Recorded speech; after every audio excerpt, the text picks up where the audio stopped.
The Wonderful Wizard of Oz, Chapter 15, The Strange Lands to the South.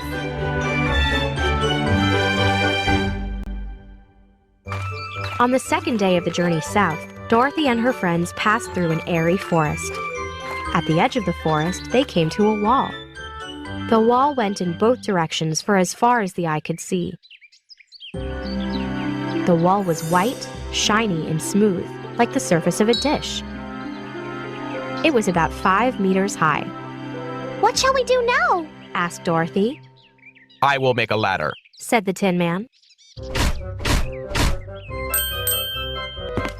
The first one up the ladder was the Scarecrow.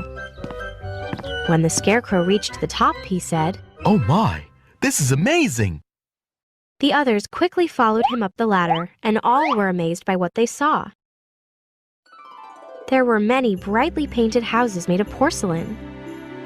Each was quite small, the biggest being only as high as Dorothy's waist. There were also pretty little barns with white porcelain fences, and many porcelain cows, sheep, horses, pigs, and chickens.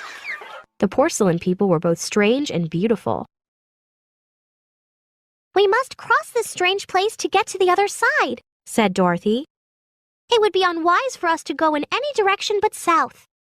They walked through the land, and they came to a pretty porcelain milkmaid milking a cow. The cow gave a sudden kick. The stool, the pail, and the milkmaid were knocked over. Dorothy was shocked to see that the cow had broken its leg. The milkmaid shouted at them angrily.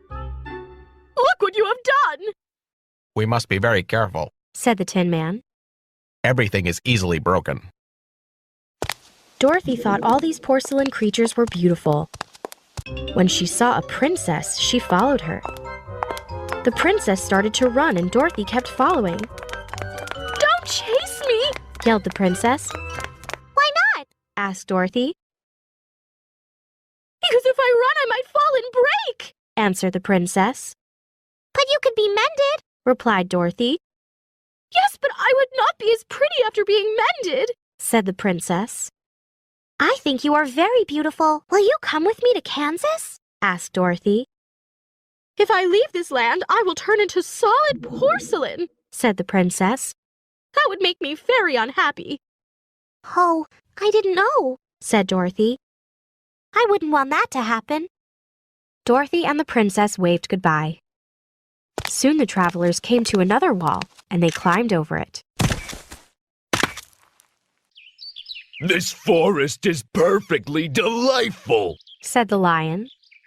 "Never have I seen a more beautiful place." "It seems gloomy," said the Scarecrow. "Not to me. Replied the lion. The ground looks soft, and the moss is so green. I would like to live here for the rest of my life." "Perhaps there are animals that live here," said Dorothy. "Perhaps, Said the lion. but I do not see any of them."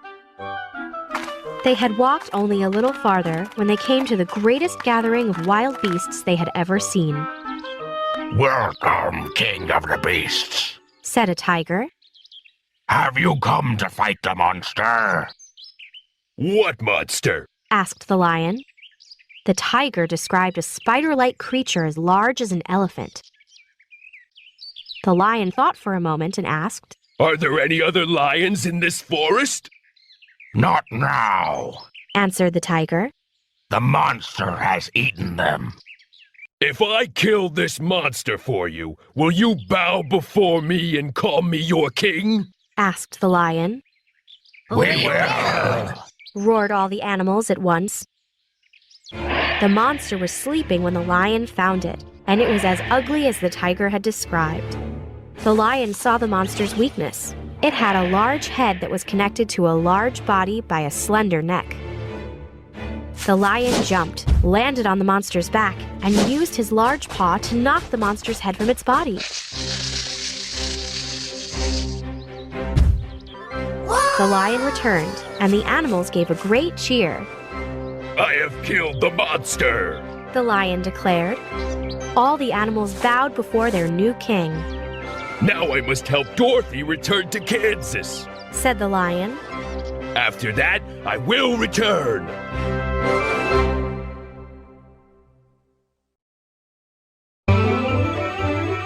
The Wonder